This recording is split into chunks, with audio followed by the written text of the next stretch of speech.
Hello folks, how's it going? So welcome to another One Piece review. This time we're covering Manga chapter 1144. And before I dive into this chapter, we're gearing up for the hype of the Egghead Island anime part 2, because we got the trailer revealed. Now, it is only 40 seconds, but I do appreciate they didn't have to force themselves to reveal too much because they didn't really need to, admittedly. And honestly, they're going to reveal a lot more within the opening, with whatever spoilers they give us. Speaking of the opening, we did get a reveal about the song and the band. Now, I believe the song is Angel on Devil. And if you look at the trailer, I believe we get a preview of that song. The song fits the title because it sounds very angelic, but more importantly, it's going to fit the overall vibe because of the second half of Egghead Island and the content being a hell of a lot more darker than the first half. So that fits. The band, I believe, is Green Boys, but the green has a 4 in it, I think. That's good. The other thing, by the way, it's a great trailer to get you hyped up. You get the trivial shot of each of the Strawhats. Love the shot with Robin. Love the shot at the end with Luffy coming down in Gear 4 Snake Man. That was hype, I gotta admit. Also him coming at Kizaru at full speed. That was pretty cool in base. That's gonna be dope. The animators have already had fun with that. We also got Rablucci and Zoro to look forward to too. As far as the animation is concerned, they're gonna blow whatever they did with part 1 out of the water because the content alone is more epic. The anime returns next weekend, and first we thought we were only getting the 1 episode, but no, turns out no, they're returning with a bang. It's kind of dicey because 1123 is somewhat of a recap. I don't know how true that is. Shout out to Library of O'Hara on X. This information I first saw posted on X goes as follows. Episode 1123 is on the Saturday at the old time slot, and then we get 1124 on the Sunday with the new time slot. So if 1123 is the recap episode, then how much new content are we going to get? If they're going to give us the new opening, then they kind of have to justify a reason for that. So maybe we'll get some new content within, because I don't know how true this is. Also, it's going to be like 83 minutes recap of Egghead Island content. I'm assuming there's going to be more new content added in. But yeah, the fact we're getting 2 episodes the very same weekend, you already see like the change in the way we see the One Piece anime is Toei. Because if this was like 10 years ago, we'd have had to wait a week, even if we did get a recap episode for the next episode. The fact we're getting it in the same weekend is one, that's never happened before, and 2, this is nothing to do with pacing issues because, like I just said, there's no reason to put this 2 episodes in the same weekend if that were the case. So I don't think pacing is the issue. I just think that there's a lot of people that have short attention span, so I don't know if that's going to be a full recap episode or if we're just going to get new content sprinkled within. Either way, it's going to be great to see the anime back in full swing and in full effect. Judging by this trailer, I can't wait. So what do you guys think about that? Now, when it comes to this chapter itself, it looks like, speaking of setup, it looks like we're setting up the Holy Knights versus the Strawhats minus the Monster Trio. That's what it looks like, because we see certain players making their move. So we'll get to that. Start off with a cover page, and it's cool that Oda focused back on the Yamato cover story. So we see Yamato and the aftermath, and boy does this make Who's Who look like a bitch, because one shot, it's over with. So we see Minatomo, the Carpenter, and the Kunoichi that got kidnapped. They're thanking Yamato. Although Minatomo is like crying, being attended to by Tama, which is pretty cute. Now, conveniently, 2 other people that got saved by Yamato indirectly from Yamato using Thunder Bagua on Who's Who are Ulti and Page 1, who are conveniently not in this cover page, but I got a funny feeling we're going to see something to that, because there has to be a reason why Oda added them to this Yamato cover story. So maybe Yamato's going to, like I said, there's going to be a resolution between the 3, and Yamato's either going to enlist their help or say, set off on your own. Because we found out via the previous SBS information that Hanafunda, the father of Ulti and Page 1, did have in fact have a connection with Kaido, a huge connection with Kaido. There has to be a reason why Oda put Ulti and Page 1 into this cover story, so there's going to be a resolution at some point. That's cool. Hopefully we're going to find out what Yamato does by the end of this cover story. So, moving on to this chapter, the hype kicks in because Frankie and Ripley, they pull up, seems to be a lab already built on an Elbaph, made out of wood. Now, the top of it looks like a skull, or it resembles a skull, connected to the tree itself. So that's pretty cool and intimidating at the same time. And a lot of people seem to think this is going to be something hype for Frankie. I'll get to that in a second. But the fact that they saw this lab, Frankie's the one that says, this gives me scientific vibes. Not only that, but immediately as soon as Frankie and Ripley arrive, they end up joining up with Lilf and Barney, who we literally found out got lost and found their way here, and they've been inside. I'll also get to that in a second, because it looks like this is going where I think it is. As far as the reason why Frankie is reuniting with Lilf and Barney, also according to Lilf, apparently this place seems to be like 3,000 years old to her. But if that's the case, this goes beyond the void centuries. But according to Ripley, the locals at Elbaph don't really know much about the origins of this building, so that even they don't know where this thing came from. So Lil says she's making this a base of her operations. Frankie says, I'm going to study this place as well. How convenient. But unfortunately, before they have a chance to do that, Barney spots one of the creatures brought to life through St. Killingham's abilities. So, the equivalent to Zeus, Thunder, so it's not Storm, it's Thunder, that ends up finding this place and them. So they need to take that down first. So you immediately see where this is going as far as like the setup as the Strawhats is concerned. But it looks like Frankie, I kind of want to see what Ripley can do. I want to see if Oda does anything with Barney in this scene, because what this is gearing up for, other than the fact this is going to give us more lore for Elbaph, number one, and number two, this is going to lead into what I said like before the end of Egghead Island, when it comes to like when she escaped with the Straw Hats at the conclusion of Egghead Island. I literally said she and Frankie could team up to like find a way to fix Kuma. When we got to Elbaph, it seemed like Chopper was going to take that role instead, but now we're back to that possibility of Frankie and Lil teaming up, and the fact that Bonnie's there, and we have a lab conveniently on Elbaph, and then work on fixing Kuma again. But here, they're going to use this facility to fix Kuma. The second, to the Western Village, where we see the Drawha, the zombie that looks like Brook, and Brook even called that out in this chapter. So they're staring down the giants of Elbaph, but more importantly, Team Nami / Team Usopp are there. It's refreshing to see finally the Straw Hats are getting serious about this situation. Speaking of serious, like one of the giants suggested they should get the Straw Hats out of here. Usopp's like, no, hell no, we want to help fight. There's a misconception here because Jinbei says you said that a little bit too quietly, but the fact that Usopp said that at all is like, okay, is the alcohol still kicking in? Because Usopp doesn't say anything close to like that unless he's really, really motivated. So it's not going to be development for Usopp's character unless it's coming from him sober. If this is the alcohol kicking in and he's just going to freak out when he gets sober, that's going to suck. So there has to be a resolution to his character at some point in Elbaph. Now, like I thought, Colin is going to have some type of role of aiding the Straw Hats. Now, I didn't know what role he would have. He's going to be providing transportation. But in the midst of this, we see Colin trying to reason with one of the giants because, I'm Scarpa's son, so I want to help out too. And they're like, no, you're not Scarpa. So, which I guess was kind of the catalyst for the ending of this chapter. We should have realized, okay. Nami says to Jarol, hey, there's something we should have told you earlier. And he finds out about the two Holy Knights, or the two humans that infiltrated the Horus Castle.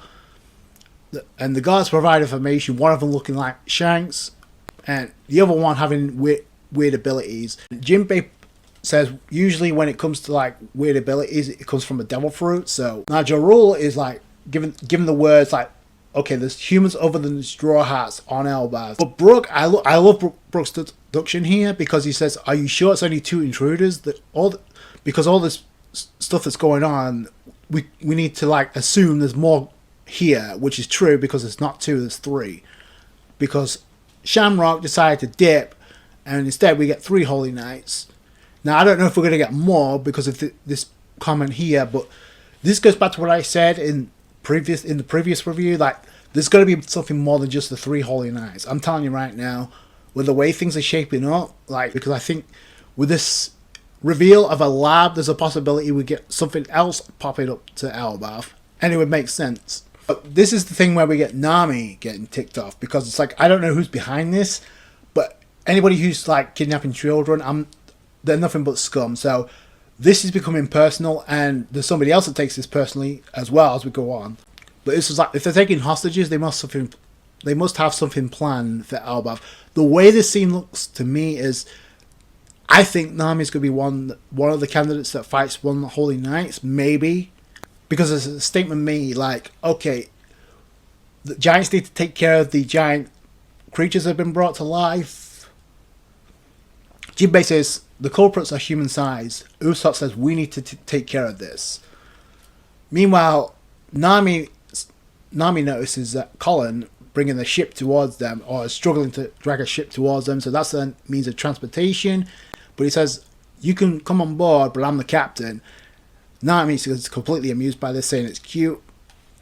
And it makes sense too, because this is probably going to lead to a reunion involving Scarpa and Colin. I don't know why else it would be on this thing. Speaking of the Holy Knights, while this is going on, as we see the Holy Knights, there's a message being broadcast to the entirety of Elbaph, like warning them there's humans other than the Strawhats, they're very hostile. Now, when the conversation swings towards Gunko perhaps performing a ritual, Gunko says, no, it's not a ritual, I just like... So it's clear she's listening to music. And then this is where Saint Summers is like casually like responding, oh, we should have a singing contest. And then it turns to like Gunko being asked, what's your favourite song? And without any hesitation, oh, New World. I don't know if it's just an inside joke by Oda, but that New World song is a song performed by Brook. The final song he performed at the concert before he ended up reuniting with the Strawhats inside the archipelago after the time skip. So I don't know what to make of this, if this is just like an inside joke or if this literally is like Gunko's favourite song. And the way it looks like to me, not only is she going to meet Luffy, does she know that Brook was the one that sung that song? Anyway, speaking of the Straw Hats, we see Robin and Chopper along with Soul, and Soul came prepared this time because he has 2 shields to like prevent him from being punctured again from the thorns. So he's using this to like trying to restrain the children from like going any further to the flames. The white cloth from Gunko that's directing them to the flames. So I'm assuming they're going to use that to find them. Meanwhile, trying to stop one of the kids ends up knocking another into them with the thorns. So that becomes a problem.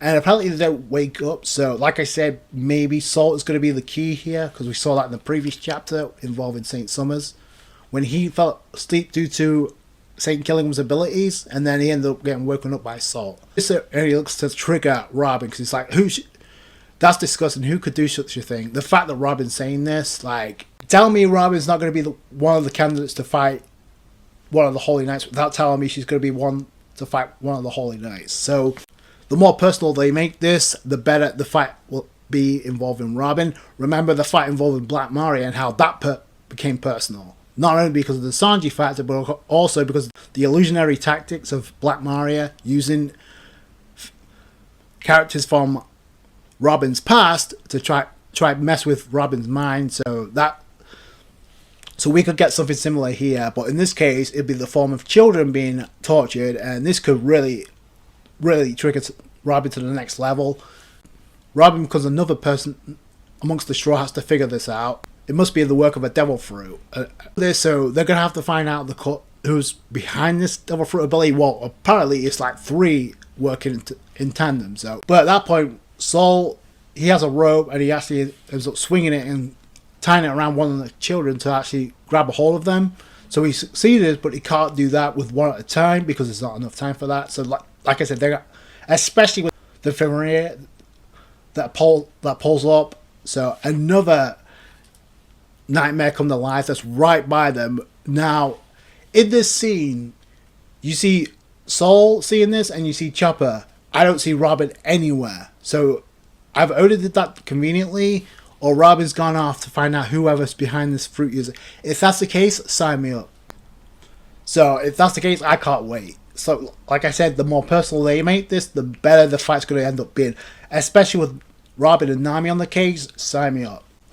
I don't know if that's what's going to happen, but we could see some team-ups. We could also see a 1v1 with the way things look. I could just be reading too much into this, but that's what it looks like to me, that Robin went off. I don't see her in this panel.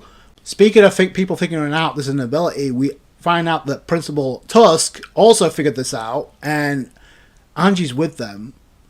Now, when he figures this out, he says, we need to find them fast. And a lot of people seem to think that Anji was kind of like suspicious, maybe a traitor. In my review, I said it doesn't make sense because he alerted the rest of Elbaph via Addendum Muji. But in this panel, you see him look very suspicious. Like he's either taken back by this because he wasn't expecting somebody else to figure that out, or Oda's doing this just for just dramatic effect. I don't know, maybe I'm looking too much into this. But the more I think about it, it was actually the other principal, Blade, the math teacher, that ended up alerting the rest of Elbaph in the first place by blowing the horn. That's what alerted Elbaph to be in danger. It wasn't Anji on the Dandamushi, so he could be doing that just to play along, and maybe is the traitor. This doesn't really help his case right here, because this makes him look shady as all hell. So, like I said, Oda's either doing this for dramatic effect, or we really got a traitor in the form of Anji here. Meanwhile, back to the Western Village at the outskirts, we see the Drought is like taking down like a couple of giants. We even see the Nidhogg like roar, supposed to be blast breath, like just taking down like other giants as well. So they got the Drought, they got the Nidhogg, and they got the Ghost, all staring them down. The fighter are gonna get killed if they don't do something. But as soon as they're about to get killed, in comes Dory and Bragi and their crew aboard the Great Eric, the pirate ship. They come sailing in with their signature combo move, Hokaku Sovereignty. Appropriate ends up taking out two of the creatures brought to life through Killingham's abilities. So they come sweeping in, but we also come to find out that Scopper Gaban is also on this ship. So now Oda has a reason for like having Scopper being hyped up by having Luffy going to Gear 5th. So hopefully he does something epic here. Now the Giants are still referring to him as Yason, not Scopper. So that's how the chapter ends. So at the beginning I thought Oda was going to focus on the backstory of Loki and King Harold, but Oda's decided to set up a lot of incoming fights involving the Straw Hats and the Holy Knights. The Giants are going to deal with the creatures come to life through St. Killingham's abilities. That guarantees we'll get at least one of the Straw Hats against one of the Holy Knights. At this point, it may end up being like two fights involving the Holy Knights. But with what Brook said in this chapter about there possibly be more than two, we need to assume that. So, or is this going to be a case of what I said in my review? Because we've got the two visuals now in the span of a month being revealed. One of the Revolutionary Army and the other now, the recent one being of Cross Guild.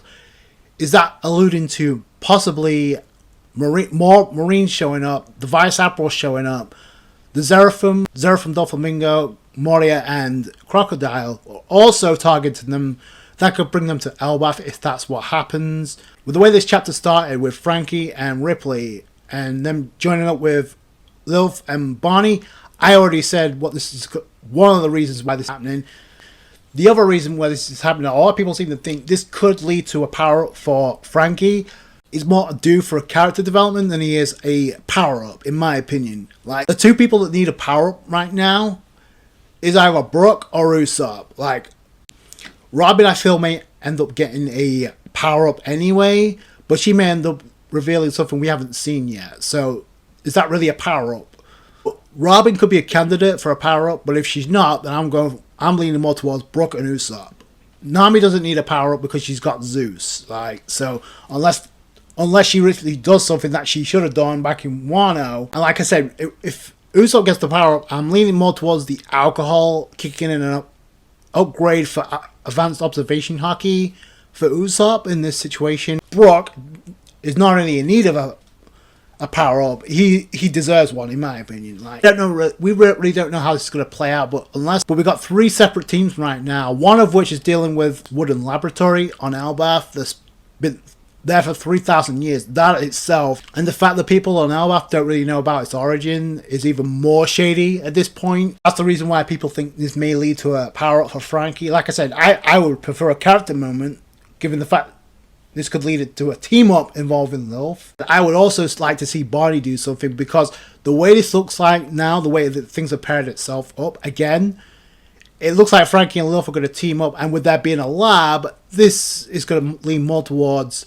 Bonnie's father Kuma being fixed up by not only Lilith but also Frankie, which is what I said at the end of Egg Island when we saw Lilith was going to join with the Straw Hats. Now, I don't think she's going to be an honorary member of the Straw Hats. Nor do I think Bonnie is become I've never said ever that Bonnie was going to become a Straw Hat. I said she was going to fill in the role of Law and end up teaming up with the Straw Hats. I said that since the beginning. So since this is about bringing her father back to normal, I would like to see Bonnie do something as well. Maybe she uses distorted fusion to take Thunder out, or maybe Frankie and maybe the group does something collectively to like take this Thunder Cloud out. If this is what it's gearing up for, it looks like Nami and Robin right now are strong candidates. If she ends up fighting the Holy Knight, I'm down. It doesn't matter which one. Like I said, the more personal the Holy Knights make this, the better the fight's going to end up being.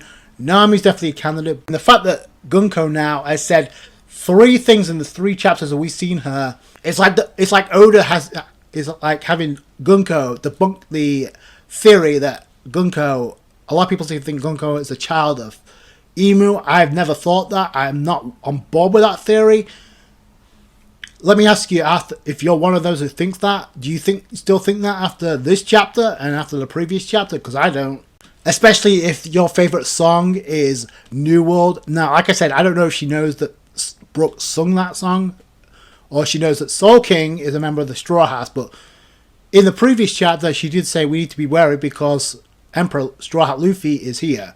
So she knows the crew is here. In fact, she was the one to react when she overheard this back at Aura's castle. So Oda is giving it more breadcrumbs as far as like Gunko's personality, what her likes or what her dislikes are. And I feel like there's going to be a reason for that. Either she's a secret fan of the Straw Hats in disguise, or she's going to end up interacting with the Straw Hats that's going to lead her to making a decision. I don't know where Oda's going with this, but there's no way you're convincing me there's not going to be interaction with either Luffy or the Straw Hats after this chapter. No chance. So I don't know if it's going to be Robin that ends up finding them first, or if it's going to be Nami and her group, but this is where it's setting up, and I can't wait to see what goes down. As far as this lab being discovered, it's not just going to end with the 3 Holy Knights. It can't, because Oda's already gearing up for that. Like I said, he's already setting it up for the Straw Hats to fight the Holy Knights. Now, as far as getting a chance to shine, Robin, I'm okay if she gets a power up, but I think she's either going to do something epic that she reveals something that we haven't seen before, or like I said, she's going to get a character moment, which I would prefer more, to be honest with you, during one of these fights. I think she's got more than one. That's just me. If this leads into Marine showing up, the Vice Admirals are showing up. We know about the connection between Soul and Vice Admiral Doll. Oda revealed that back in Egg Island, and I said there's going to be an interaction between the two, between Robin and Vice Admiral Doll. You do not reveal that and not have Soul in the middle of this without having some conflict involved. So if that's the case, and that's where we get, that could be cool for Robin as well, to get more than one fight. We're kind of deprived of that as far as York and Robin is concerned, and Oda decided to skip that for whatever reason. Now, if the anime do something and fill in the blanks, and we find out what involving Robin and York, which I'm hoping for, but I'm not holding my breath here, but I would like some context here, but we'll have to wait and see if they actually do that. So yeah, I can absolutely see Oda make up for that with a second fight for Robin, Vice Admiral Doll, if they the Marines show up, that is an absolute must. Or the group with Nami can running into Robin, and like I said, it all depends on where, if Oda had Robin go off on her own to like find the Holy Knights or who's behind his abilities. So with the lab being revealed, my stance is not changing. I feel like we're gonna have more members. We're gonna have more Marines show up. We're gonna have the Vice Admiral show up. If Crosskill come in, Seraphim show up, and in fact, and I said this multiple times, like I see like Crossguild running into not only Boa Hancock but also Law as well. Like from a Shishibukai, and considering what Boa Hancock said the last time we saw her, I can see them like linking up with the Crossguild. So that'd be kind of cool if that ends up happening.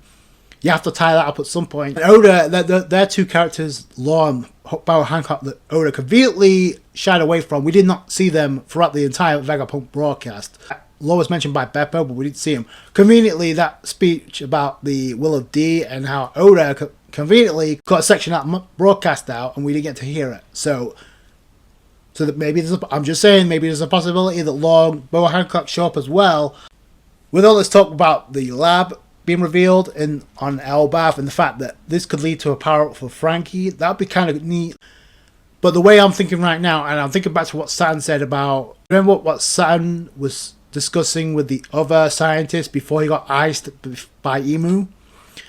What did Saturn say? He's looking to Emeth instead of destroying him. So I'm calling it right now. I said there's a possibility. Can you imagine an army of Emeths? Because I don't see them bringing pacifistas, because that's going to be a weakness, because look what happened when it came to Egg Island. Like with Bonnie there, that ended up backfiring for the Marines. So can you imagine an army of Emeth? Now that may backfire too because of like Luffy being there, and the fact that Emeth is like taller than the giants, I can see that coming. I can see it coming. I can see a full-scale war taking place on Elbaph. Like we don't really know where Oda's going with this. Like I said, the pacing could be just like him wanting to get through Elbaph, because we're going to get the anime returning next weekend. So, but let me know what you guys think down below. So I can't wait to see what Oda does involving the Strawhats and the Holy Knights. That's definitely where we're going for. It doesn't matter which combination. I'm just looking forward to it. That's going to do it for you guys. If you guys know the drill. If you enjoyed this review, hit that thumbs up. I appreciate that. I appreciate all you guys' support when it comes to One Piece. I'll catch you guys later. Thanks, guys. Bye.